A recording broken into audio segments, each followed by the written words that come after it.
Hello, I'm David. Hi, I'm Julie. So now we're going to do a review of Blockus Shuffle, or Blokus Shuffle. Not too sure which way you pronounce it. I think Blockus. I pronounce it Blockus too. But this is for ages 7 and up, 2 to 4 players. It takes about 30 minutes, I think, with 4 players. So which game dominates is Blockus. That's what's going to drive this game. And you'll see here on the cards, you're going to play Uno type cards in between turns, but it's still the same thing as Blockus. You want to try to place the most pieces, and you can only touch the corners of your own piece unless you play a card that breaks the rules. So that's what the Uno cards do. This card, for instance, allows you to take one tile off, and then you can play it somewhere else if you want, as long as it doesn't break the rules. This card allows you to break the rules where you can touch the sides of your own color. This one here allows you to warp, move an opponent's piece to another legal location, touching one of their own pieces. So let's say green was way over here, and they were stretched out all the way over there, and this piece was over here. Now, mind you, this would be all connected. If Julie were to play this one, she can warp it over here, as long as it follows the placement rules. See how it's touching corners. This one allows a player to declare their piece. Move it. It says right here, play your next piece as if it were a color of your choice. So I could, for instance, say I'm blue now, and I would have to still follow the rules for placing blue. So I could touch the corners there. So the cool thing is, this card allows you to kind of move around a little bit. So now I could place over here a green, or over here a green, or even over here. But it allows you to kind of jump around. I mean, I could even said that I was red and place all the way over here if I wanted to. Now, mind you, we're not really playing the game here. We'd have an equal number of pieces played, unless you played this one. This allows you to place 2 pieces. This allows you to draw 2 cards, and then pick which card you're going to play. Then you put one underneath your deck. This skips a player, which in a 2-player game... This one skips. Skips, right. This reverses turn order. So the way it would work normally is that you would get your cards. So if you're playing a 4-player game, Julie would be yellow. Let's say someone's blue, I'm green, and someone's red. You first start out the game by everybody playing at least 1 piece.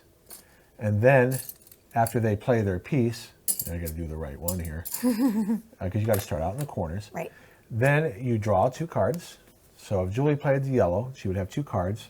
And then the turn order becomes, you must play a card and do the move if you can. And then you place a piece, and then you draw a card. So let's say Julie's going to reverse turn order. That's fine. So now it would go red after she plays. So that becomes her discard pile here. This stays in her hand. So she plays her next piece. Okay. And then she draws a card at the end of her hand. So now she has those 2 over here. Now what makes it a little bit more complicated is that if you're playing in a 2-player game, you'd have to play 2 colors. And then you would combine all the cards here.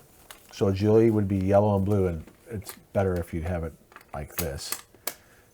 Okay, so I'm red, then Julie goes, then I go as green, and then Julie goes as blue. But you would combine all the cards, and which means that when it's your turn, it doesn't matter what color you're playing.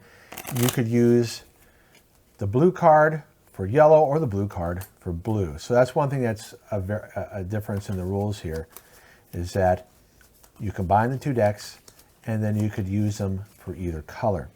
In a 3-player game, and it's not very clear on this in the rules, so I'm red, Julie's blue, and our son David's green, and if the yellow would be a neutral player, so you would have to alternate. On my turn, I play my red, and then I play yellow. Then Julie goes, I'm sorry, then David goes, and Julie goes, and it comes up my turn again. I don't do yellow, I play my next piece. And then David Jr. would play yellow, but now he would have to and this is what's not clear in the rules. The yellow cards would stay face down, so I guess there'd be 2 yellow cards here, and the other yellow cards, of course, would be here off here on a draw pile. So I guess he would look at it and decide which card to use, and play that card and then go. Interesting. Okay, but it doesn't really. It just says the cards stay face down, which can imply, are you really playing with the cards or not? I assume you are playing with the cards. Right. Now, so that the game doesn't go on forever, this is an important rule to remember. You do not reshuffle the cards after you play them. So at some point, how many cards are here? 3, 6, 9, 12, 14 cards. Okay. You're only going to use these 14 cards. And then it becomes a normal Blockus game. So if someone doesn't win after 14 card plays, you keep on playing. Now, when we played it, we went through the cards. Stop playing with, because you don't reshuffle. You just, right. If you don't have any cards, you don't play them. And then you play regular Blockus. So basically, maybe for 2/3 of the game, maybe 3/4 of the game, you're going to be breaking the rules with the Blockus cards. And it's just your typical Blockus here. Whoever played the least amount of pieces wins. So let's say I have too much left. Okay, it's possible that the neutral player could win. Oh, jeez. Okay, but let's say Julie had, this is the only thing she had left. This would all be filled in. She would win with 1, 2, 3, 4, 5, and David would have had 8 points. I would have had these 3 left, which would have been 5, 10, 15. Yellow would have had 10, so I actually would have came in last place. David would have tied with, actually no, he had 9. Right. So I would have been 4th place, 3rd place, 2nd place, and Julie would have won 1st place, Yeah. because you count the squares, not the actual pieces. Right. All right, so that's a quick little overview. The Uno cards allow you to break the Blockus rules, keeping that in mind, okay? All right, so All let's right. take a look Okay. at, I got to get a little clicker on here. So you guys know when we do our reviews that I go first, then David goes, and we both say what we liked, didn't like, or were neutral about. And then after we've done that, then we tell you what we would rate it on the BGG scale. Okay. So I'm going to go first. So here we go. Here we go. All right. I thought it was an interesting mashup. I love the colors. They're just really pop, especially on the black. What would you? The black playing surface. Yeah. I just think they really just jump off of that, which I really like. Let's see, what else did I say?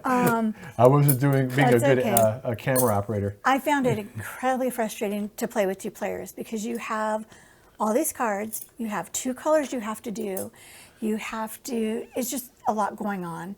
And to be completely honest, I would just rather play Blockus or Uno instead of the combination of the 2. Yeah. It's just way too much for me to wrap my head around. I always struggle with Blockus, and to have Uno thrown in on it just made it harder.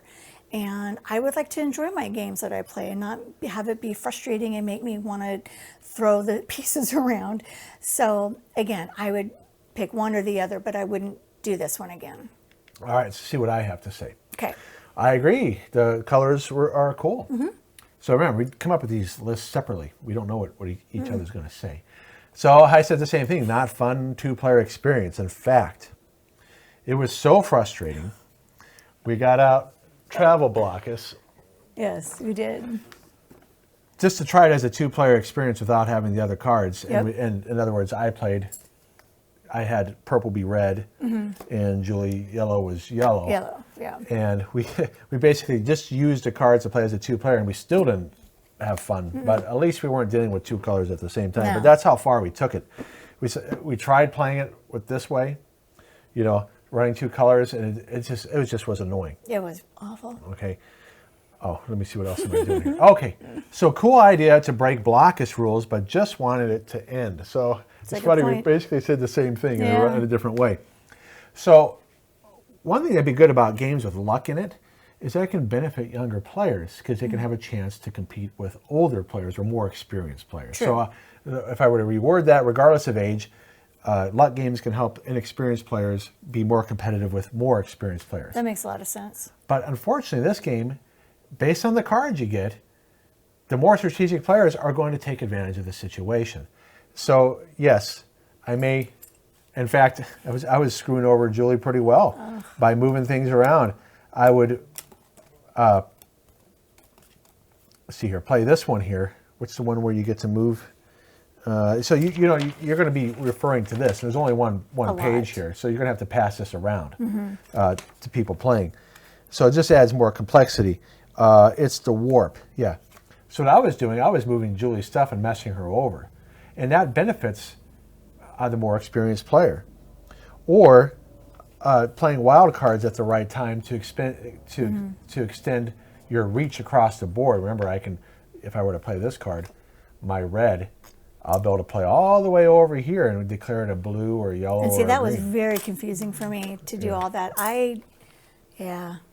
So that's my point, though. It the card play benefits more experienced players. And so it didn't make an even playing field. So that's one of the reasons why Blokus can be difficult, because it's like a chess game where the more experienced players will dominate. You would think the Uno cards would alleviate that. No, it just makes it easier. It worse. Makes it easier for the experienced For players you. to dominate. Yeah. Right. All right, so let's take a look at how we rated it. I don't think we rated it very well. Well, let's take a look. Oh, wow. Okay. We both said bad. So Julie went from mediocre to not so good to bad. She changed her rating 3 times, and it's not because she knew how I rated it. I never told her how I rated it, but she kept on thinking about it. Yep. And likely won't play this again. No, I don't even want to show it to anybody, to be honest. And usually I get excited to show our friends, like, oh, wow, we just played this game. I really want, I want to show it to you, so maybe you guys will want it for your family. This one, no, not so much. Yeah, the cards just didn't do it for us.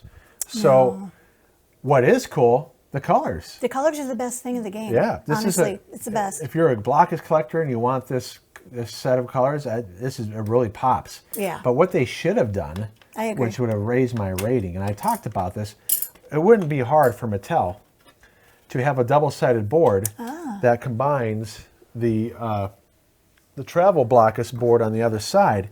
Because one of the reasons why I don't want to play this is that I don't like playing it as a 4-player game. No. I mean, I'm sorry, as a 2-player game. So you could have had this board in the middle here to allow you to play it as 2 players. That would have been more fun. But even still, But even then, the it's cards, frustrating. we might have gone up to a 4. We might have rated it as a 4 or a 5. But this, I'm only going to keep it as an educator to use in the classroom, and probably not even introduced to Uno cards unless somebody really wants to do that. And maybe, again, maybe some people love it. But here's interesting is hobbyists, gamers, rate Blokus low and Uno even worse. Oh, wow. Uno is almost to the level of Monopoly. Really? In terms of the category of games that hobbyists Oh, wow, I didn't know that. criticize. Okay, well, Okay. But we like Uno, I like Uno. and we do play Blokus.